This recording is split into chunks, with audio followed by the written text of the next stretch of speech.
इसी वजह से मेरी चैनल 3 साल तक नहीं चली। मुझे ही नहीं समझ में आया तो ऑडियंस को कैसे समझ में आएंगे। और इस वीडियो में उसी टॉपिक पे बात करूंगी कि मैंने ऐसा क्या गलती की है एंड यही बात समझने के लिए मुझे 3 साल लग गए या फिर मैं यूट्यूबर बनने के लायक हुई नहीं थी। और शायद आपका भी चैनल इसी वजह से ग्रो नहीं हो पा रहा है। सब्सक्राइबर्स मेरे 1000 हो गए थे, मेरा व्यूज ज्यादा नहीं आते थे, लेकिन रिजल्ट एकदम जीरो था और मैंने भी वैसे ही किया। और हर जगह सिर्फ एक ही बात होती थी, वो है एसईओ ठीक से लगाओ, टाइटल ठीक से लगाओ, हैशटैग ठीक से लगाओ। टू बी ऑनेस्ट, मैंने एक गलती करी और वही गलती मैं आज आपको बताऊंगी। अगर मेरी तरह आप भी एक छोटे क्रिएटर हो तो ये वीडियो आपके लिए। टू बी ऑनेस्ट, मैंने एक गलती करी और उसकी वजह से मेरी चैनल 3 साल तक नहीं चली थी। और वही गलती मैं आज आपको बताऊंगी ताकि आप भी वो गलती ना करो। मैं कोई यूट्यूब एक्सपर्ट नहीं हूँ, मैं भी आपकी तरह एक नॉर्मल क्रिएटर हूँ। इसी वजह से मैंने एक ऐसी गलती कर दी जो ज़्यादातर लोग करते हैं और उनका भी चैनल मेरी तरह ग्रो नहीं होता है। इस वीडियो में मैं उसी टॉपिक के बारे में बात करूंगी कि सब कुछ सही करने के बाद भी मेरा चैनल 3 साल तक क्यों नहीं चला। जब मैंने YouTube स्टार्ट किया था तो ऑनेस्टली मुझे कुछ भी नहीं पता था। बस कैमरा लिया और मेरी डेली व्लॉग में शूट करने लगी। ना एल्गोरिदम समझ में आता था, ना कीवर्ड और ना एसईओ, ये सब के बारे में तो मुझे कुछ नॉलेज ही नहीं था। फिर मैंने वीडियो देखना स्टार्ट किया बड़े बड़े क्रिएटर्स का और हर जगह सिर्फ एक ही बात होती थी, वो है एसईओ ठीक से लगाओ, टाइटल ठीक से लगाओ, हैशटैग ठीक से लगाओ, यही सब। और उनकी बात सुन के मैंने भी वही किया, जैसे वो लोग बोले मैंने भी सिर्फ डिट्टो वही किया। और कुछ लोग ये भी बोलते थे कि आप चैट जीपीटी में जाके ये सब डालो तो सब कुछ आ जाएगा, और मैंने भी वैसे ही किया। जो जो यूट्यूब में बोला गया था ना, मैंने सब कुछ अप्लाई किया, लेकिन रिजल्ट एकदम जीरो था। मतलब मेरी व्यूज बढ़ते ही नहीं थे। मैं इतनी ट्राई करने के बाद भी व्यूज मैक्सिमम हो तो 500 तक ही, तो उतना रिच नहीं आता था। और मैं बहुत डिले कर करके वीडियोस डाल रही थी। मैं एक महीने में एक वीडियो, फिर 2 महीने बाद एक वीडियो, ऐसे करते करते मैं डालती थी। मुझे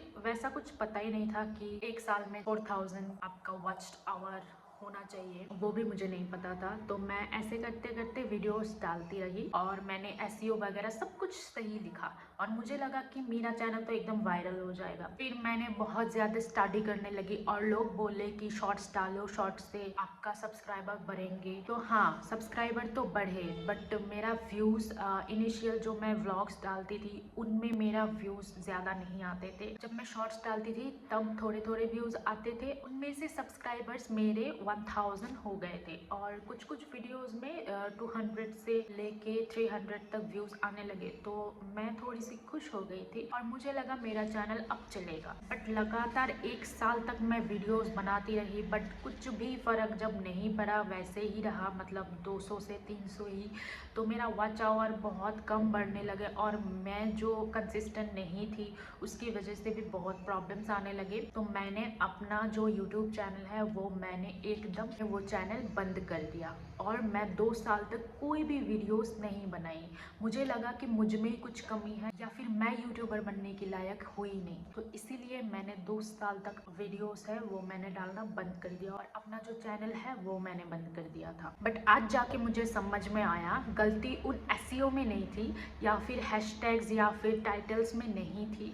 गलती ये थी कि मैं टेक्निकली सब कुछ सही करने जा रही थी, बट मैं जो ऑडियंस है उनके साथ मैं कनेक्ट ही नहीं कर पाई। मैं जो रियल थी वही मैंने दिखाया, बट मैं टेक्निकली में ज़्यादा फोकस हो गई थी और मैं ऐसे व्लॉग्स डाल रही थी जैसे अगर कुछ स्पेशल हो तभी मैं व्लॉग्स डालती थी। इनिशियल डेज में मैं व्लॉग्स डालती नहीं थी, तो इसीलिए मेरा जो ऑडियंस के साथ जो कनेक्शन था ना वो एकदम ज़ीरो हो चुका था और लोगों को समझ ही नहीं आते थे, क्योंकि मैं 1 महीने या फिर 2 महीने बाद वीडियोस डालती थी। तो लोगों को एकदम कनेक्शन ही नहीं था कि क्या हो रहा है, अचानक से यहाँ पे जा रहा है, अचानक से वहाँ पे जा रहा है। उसके बीच में भी बहुत कुछ चीज़ें होती रही ना, और वो सब मैं अपने ऑडियंस को नहीं बताई। तो इसीलिए ऑडियंस भी बहुत ज़्यादा कंफ्यूज हो गए कि अचानक से यहाँ पे जा रहा है, फिर यहाँ से उधर शिफ्ट हो रहा है। तो बहुत ज़्यादा कंफ्यूजिंग था मेरा कंटेंट। ये लोगों को लगा कि ये बस ऐसे ही, मतलब रैंडमली, सीरियस ही नहीं है, और एल्गोरिदम को भी शायद ऐसा ही लगा। तो इसीलिए मेरा व्लॉग जो है वो पुश नहीं हो पाया एंड यही बात समझने के लिए मुझे 3 साल लग गए। एंड शायद आप भी भी अभी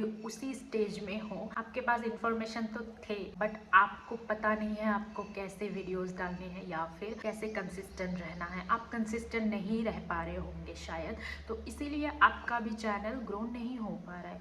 जब आप कंसिस्टेंट रहोगे और ऑडियंस के साथ लॉयल रहोगे तो वो भी कनेक्शन बढ़ाएंगे और आपका भी चैनल ग्रो होगा। एंड यही बात समझते समझते मुझे 3 साल हो गए हैं। अब जाके मुझे ये बात समझ में आई कि मेरी चैनल क्यों नहीं बढ़ी। मैं जब खुद के व्लॉग्स देखती हूँ तब मुझे समझ में आया कितना कंफ्यूजिंग था। मुझे ही नहीं समझ में आया तो ऑडियंस को कैसे समझ में आएंगे, और कैमरा के पीछे क्या हो रहा है वो ऑडियंस को नहीं पता है। जब तक आप उनको नहीं बताओगे, आप उनसे कनेक्शन जितना बढ़ाओगे आपका चैनल उतना ग्रो होगा। और एक ज़रूरी बात, अगर आप यूट्यूबर या फिर कंटेंट क्रिएटर और सोशल मीडिया पे कुछ बनना चाहते हो ना, तो उसके लिए आपको एक्सपेक्टेशंस एकदम ज़ीरो रखना चाहिए और आप अपना जर्नी खुद से देखो। अगर आप सेटिस्फाइड हो तो लोग भी सेटिस्फाइड ज़रूर होंगे, और मुझे यही लगता है और मैं यही बोलूँगी, अगर आप स्टार्ट कर रहे हो अपना जर्नी तो सोच समझ के करो और कंसिस्टेंट रहो। आप खुद को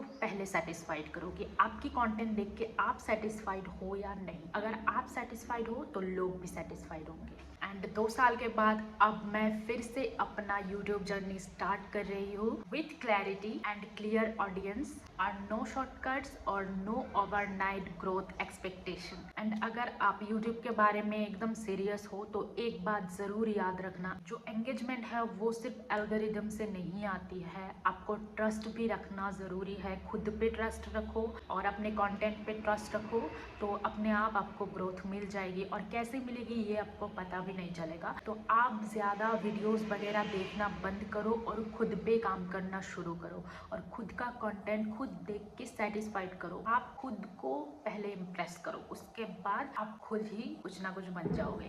तो यही मैं इस बार करना चाहती हूँ। इस बार वही माइंडसेट से मैं स्टार्ट कर रही हूँ अपनी जर्नी। अगर आप मेरी ये वीडियो देख रहे हैं तो आप भी मुझे ज़रूर सपोर्ट करना, मेरा यूट्यूब चैनल ज़रूर सब्सक्राइब करना। आप लोग वीडियोस तो देखते हो बट मेरा चैनल सब्सक्राइब नहीं करते। सब्सक्राइब करो, लाइक करो, कमेंट पे ज़रूर बताओ। अपना छोटे छोटे क्रिएटर्स को पहले सपोर्ट करना शुरू करो, फिर आपको भी ग्रोथ वैसे ही मिलेगी। एंड मोस्ट इम्पॉर्टेंट थिंग, अगर आपको कोई इन्फॉर्मेशन चाहिए ना, कभी भी बड़े यूट्यूबर्स का वीडियोस मत देखा करो। आप छोटे यूट्यूबर्स को देखोगे ना, स्ट्रगलिंग यूट्यूबर्स या फिर स्ट्रगलिंग क्रिएटर्स, उनका वीडियोस अगर आप देखोगे ना तो आपको कुछ ना कुछ ज़रूर सीखने को मिलेगी। मैं जो स्ट्रगलिंग यूट्यूबर्स है ना, जो स्ट्रगल स्टोरी बताते हैं या फिर उनका जो एक्सपीरियंस है ना, मैं वही सुन सुन के अपना ये वीडियोस वगैरह मैं अप्लाई करती हूँ, क्योंकि उनको ज़्यादा एक्सपीरियंस होगा। क्योंकि बड़े यूट्यूबर्स तो बन गए हैं, अब उनको ऐसे ही वीडियोस बनाते, लेकिन जो स्ट्रगल कर रहे हैं ना उनको पता है कि कैसे वर्क होता है या फिर नहीं।